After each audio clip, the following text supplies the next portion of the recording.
Vous avez suivi la matière grise de l'intelligence. Nous ne sommes pas venus ici faire n'importe quoi. Baobab News GV, c'est votre chaîne de l'intelligence. C'est la chaîne qui vous informe de toutes les actualités du monde. En tout cas, si j'aurais à dire sur Baobab, ce ne serait que des félicitations et des remerciements. Personnellement, bon, moi je ne connaissais pas Baobab. C'est l'un de mes secrétaires, l'un de mes collaborateurs qui est entré en contact avec Baobab par rapport à sa qualité de faire les choses, par rapport au savoir et savoir-faire du Baobab. Raison pour laquelle mon secrétaire était entré en contact avec Baobab. Aujourd'hui, je suis sur Baobab.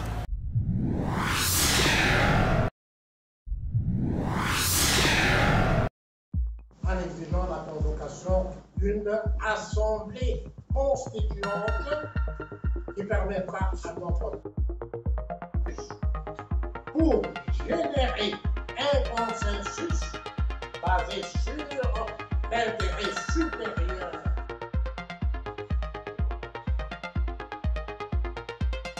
Enfin, l'apport le 20 décembre 2023, notre pays déjà approchant de d'autres pays dans notre pays. Puisqu'il vient dans notre pays, même si non.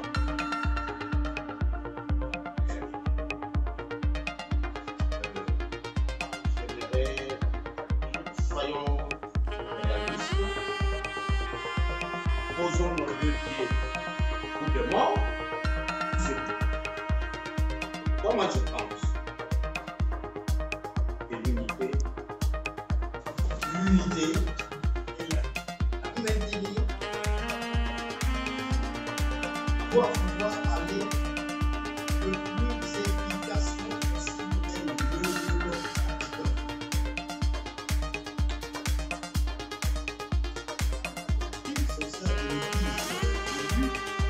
le développement. Le développement est l'autre nom de la paix. Pour la raison, si vous êtes fort dans un pays, vous êtes et la paix avait fait l'objet de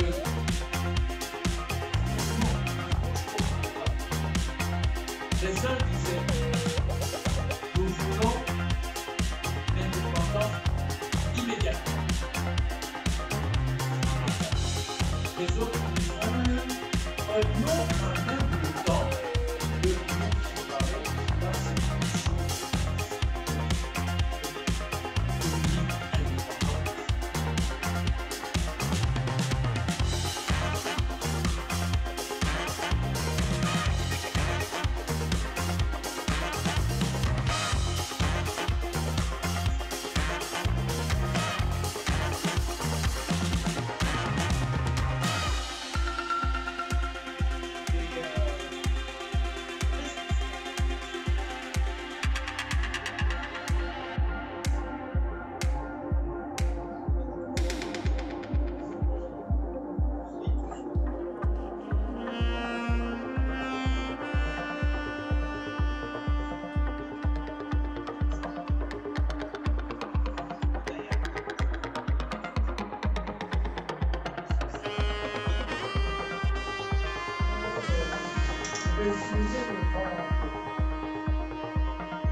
unique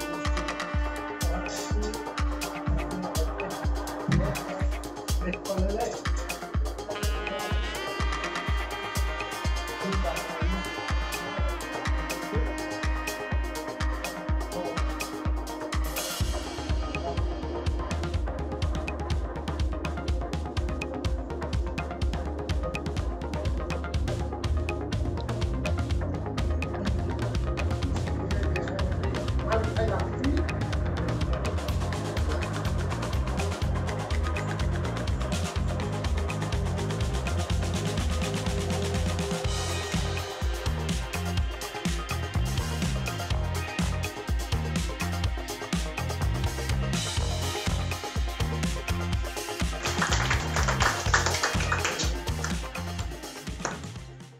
Bon, un petit résumé de cette grande conférence que nous venons d'avoir, qui a duré, comme vous avez pu voir, plus de 2 heures.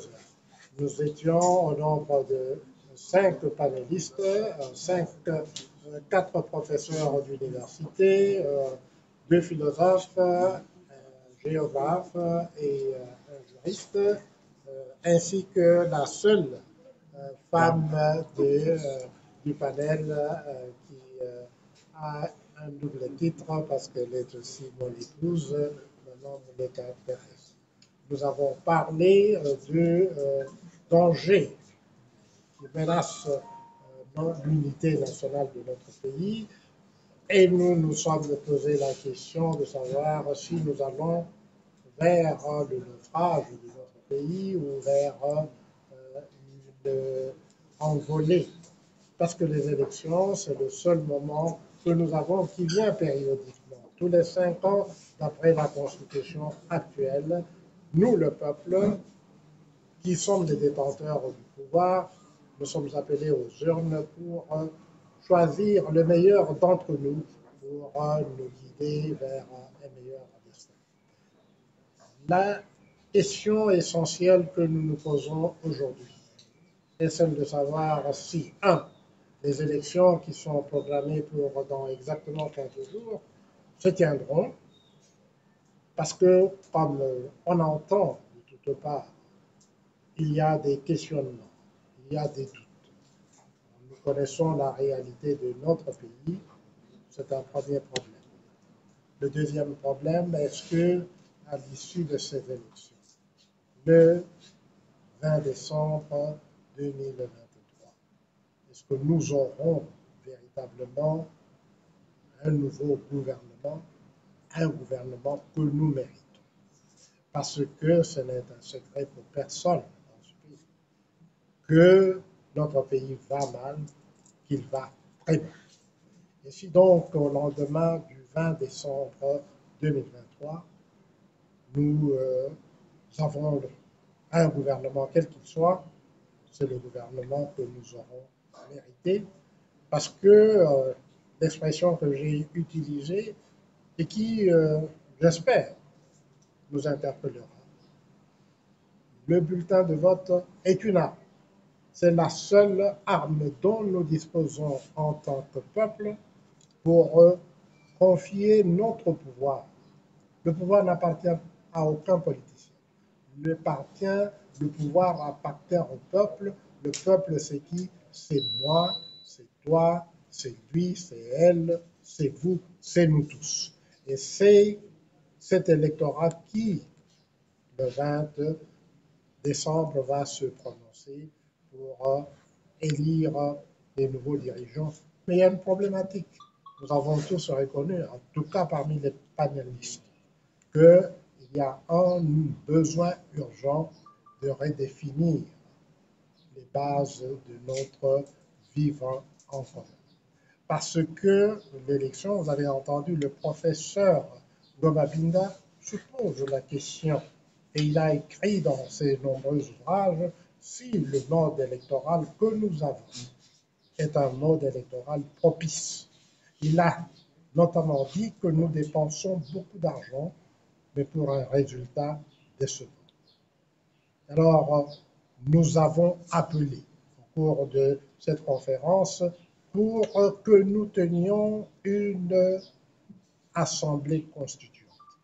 Parce que 63 années d'indépendance ont fait de notre pays le pays qui était la colonie la plus avancée de l'Afrique noire, se trouve aujourd'hui parmi les 11 pays les plus pauvres de la planète. C'est une contre-performance qui fait de chacun de nous, qui est pourtant individuellement une personne intelligente, une personne capable. Mais collectivement, nous sommes devenus la risée du monde. Et ça, c'est un défi que nous devons relever. Et le moment de relever, c'est ici, c'est maintenant. Concrètement, cela veut dire, c'est le 20 décembre 2023. Donc, Très chers compatriotes, saisissons cette opportunité, saisissons cette occasion, non pas pour nous opposer les uns contre les autres. Le professeur Makolo, ici présent, a fait une analyse très pertinente en disant que les ethnies que nous sommes, 450 selon les anthropologues, sont condamnées à vivre ensemble comme le peuple d'un seul pays. Nous, mon épouse et moi-même, nous avons le privilège de vivre aux États-Unis, un pays qui est aujourd'hui le microcosme de l'humanité, le microcosme de l'univers, parce qu'on trouve dans ce pays un échantillon de chaque pays qui existe sur la face de la Terre. Et quand on est aux États-Unis, on vit en harmonie. En 40 ans de vie aux États-Unis, nous n'avons jamais été interpellés, jamais, sur la route, selon pour des infractions de dépassement de vitesse. Et quand cela arrive, le policier vient vers vous très poliment, très gentiment, et il vous dit diminuez la vitesse, continuez. Voilà ce que nous voulons faire de notre pays. Il faut que ce pays continue, devienne le microcosme, pas seulement de l'Afrique, mais le microcosme du monde à la manière des États-Unis. Cela est possible. C'est le rêve congolais à la manière du rêve américain. Parfait.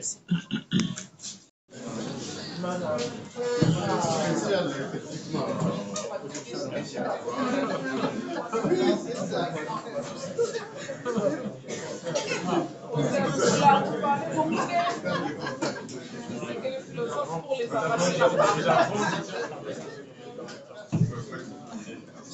avancer.